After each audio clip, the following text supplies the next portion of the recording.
Hello, I'm Jake Tapper in Washington, where the State of our Union is trying to maintain a stiff upper lip. The stunning outcome of the UK vote to leave the European Union reverberated around the world this weekend, including on the campaign trail. Donald Trump returned from a trip to Scotland late last night, during which he admonished President Obama and Hillary Clinton for their public stances, and in the president's case, campaigning for the UK to remain in the EU. What happened was going to happen. It was sad for David Cameron. It was very pathetic for President Obama, and it was certainly pathetic for Hillary Clinton. They called it wrong. This morning, Hillary Clinton, who was not out in public this weekend, responded this way to Trump's trip to promote the reopening of one of his golf resorts as unpresidential. Every president is tested by world events, but Donald Trump thinks about how his golf resort can profit from them. When the pound goes down, more people are coming to Turnberry. The British campaign around the vote focused on immigration, on trade, and on frustrations with the government, not unlike the campaign for president here in the U.S. Joining me now to talk about what these voter trends might mean in the U.S. and much more is Democratic presidential candidate Bernie Sanders. Senator Sanders, good to see you. Thanks for joining us. My pleasure. Let's start with this week's historic Brexit vote. Do you think some of the forces that caused the UK to vote the way that voters there did, resentment towards elites, resentment toward trade deals, do you think that some of those same forces have been fueling your campaign here in the United States? Well, look, I think there is massive resentment throughout Europe, in the UK, and in the United States about a global economy which works very, very well for large multinational corporations who are able to shut down in this country and go to China and Mexico and hire people there for very low wages. But it's a global economy that is not working in many ways for the middle class or working families of this country. Jake, I visited 46 states throughout this campaign. I talked to the workers who saw their jobs go abroad. I talked to workers who are working longer hours for low wages, people who are worried to death about the future of this country and what happens to their kids. So the question is, with all of the increase in technology and productivity and all of this great global economy, why is it that the middle class continues to shrink? The gap between the very, very rich and everybody else goes wider and wider, and we got 47 million people in this country living in poverty. What ordinary people are saying is, hey, give us an economy that works for all of us and not just the people on top. And I think that is, to a significant degree, what this Brexit vote was about.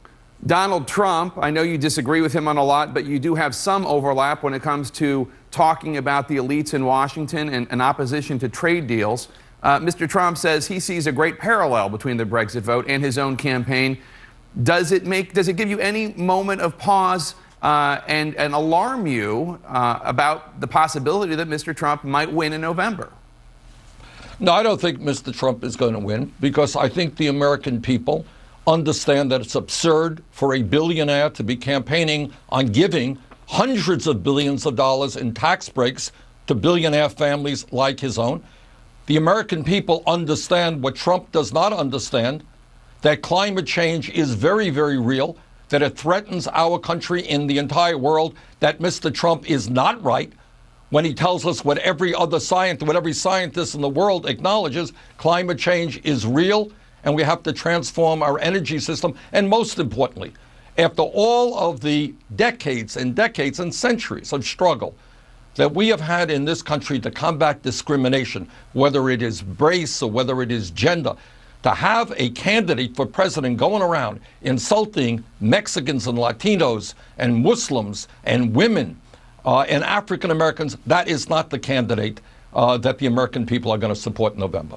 One of the things that you and your team has been focused on right now is working within the Democratic Party to hammer out the Democratic National Platform this week. Now, your views were not accommodated when it came to the Pacific trade deal, Israel and the West Bank, a ban on fracking, a carbon tax, or replacing private insurance with Medicare for all. But you did have a lot of victories in these battles, the party moving in your direction on a number of significant issues, including breaking up the big banks, a $15 an hour minimum wage, ending the death penalty, imposing a multi-millionaire surtax, expanding Social Security, shutting down private prisons, and on and on.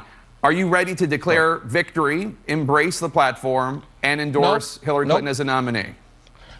I think you're right, Jake. I think you captured exactly what happened in St. Louis the other day. We won some very, very important victories in our effort to try to make it clear to the American people that the Democratic Party stands with the middle class, stands with working families, and is prepared to take on Wall Street and the big money interest. But we lost some very important fights. We're going to take that fight to Orlando, where the entire committee meets in 2 weeks. And if we don't succeed there, we're certainly going to take it to the floor of the Democratic Convention. And that is what this discussion in St. Louis did not include, as you indicated, the need to deal in a very strong way with the crisis of climate change. We need a tax on carbon. We need to end fracking.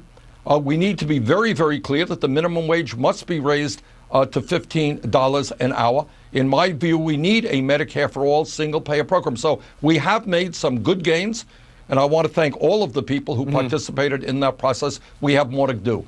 Senator, you've said you want to do everything in your power to ensure that Donald Trump does not become president. According to a new Bloomberg poll, barely half of your supporters, 55%, plan to vote for Hillary Clinton. 22% say they'll vote for Donald Trump. Another 18% favor Libertarian candidate Gary Johnson. Do you think Hillary Clinton can win if almost half of your supporters do not plan on voting for her?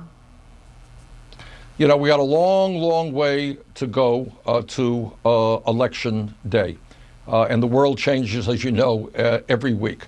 What I think is that if Hillary Clinton, and this is what we are trying to do right now, we are trying to say to Secretary Clinton and to the Clinton campaign, make it clear which side you are on. For example, one of the areas that I think resonated very strongly across this country is the understanding that today in 2016, we need to make public education include free tuition at public colleges and universities. Truth is, Secretary Clinton has some good ideas about higher education, doesn't go far enough. In terms of health care, it is not good enough to say that 90% of our people have health insurance now, because many of those insurance policies are really quite inadequate. We need to be much more aggressive. The Affordable Care Act has done good things. We need to go further than that.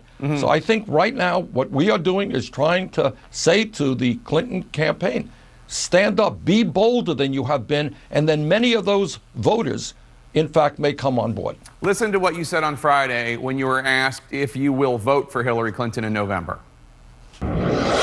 Are you going to vote for Hillary Clinton in November? Yes. When the day comes in November and Sanders has to cast his vote, to whom does it go? In all likelihood, it'll go to Hillary Clinton. In all likelihood, it will go to Hillary Clinton. Now, I know you told Chris Cuomo when he pressed that you don't want to get into semantics, but when your supporters hear you say that in all likelihood your vote will go to Hillary Clinton, do you think they come away thinking that maybe you'll run as a third-party candidate, maybe it's not that important to you whether or not she wins? I mean, there's a hesitation there. Well, look, Jake, I think media focuses on politics as a game. What we are talking about and what this whole campaign is about is transforming the United States, dealing with the issues that led to Brexit, understanding why the middle class continues to decline and the top 0.1% now owns as much wealth as the bottom 90%. Making sure that we address the fact that 47 million people live in poverty and the kids can't afford to go to college. That is what this campaign is about. And what we are doing right now, by the way, is by the many, many thousands, engaging people, working people, young people to get involved in the political process and to run for office. We're trying to build a strong, progressive political movement which takes on big money interests and which over a period of time, in fact, creates a government that works for all of us and not just the 1%. That is my focus right now. Defeating Donald Trump is clearly my other focus. With all due respect, Senator, I'm not viewing this as a game. I'm looking at the fact that I talk to your supporters all the time, and many of them do not want to vote for Hillary Clinton. They feel very negatively towards her. And if it is important to you, as you say it is, to defeat Donald Trump, I wonder if you're truly doing everything you can do to defeat Donald Trump. Oh, I am going to do everything that I can to do to defeat Donald Trump. But a lot of that responsibility about winning the American people over to her side is going to rest with Secretary Clinton. Is she going to address the issues that we got something like 12, 13 million votes. And those people voted for me, I believe, because they said it is time to have a president prepared to have the guts to stand up to big money interests, to stand up to the greed of corporate America, to end these disastrous trade policies, to make certain that the wealthiest people and largest corporations start paying their fair share of taxes, to rebuild our infrastructure, to create health care to all people. So it's not just Bernie Sanders saying, oh, yeah, just vote for Hillary Clinton. It is Hillary Clinton standing up and saying, you know what?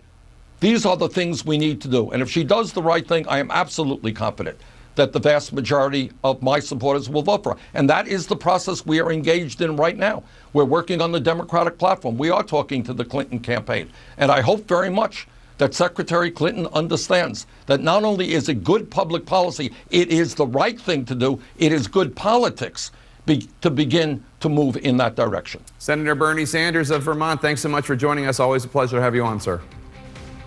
Thank you very much, Dick. Coming up, one of the ultimate Republican businessmen and cabinet secretaries says a Trump presidency is, in his view, unthinkable. Is Donald Trump losing support within the GOP?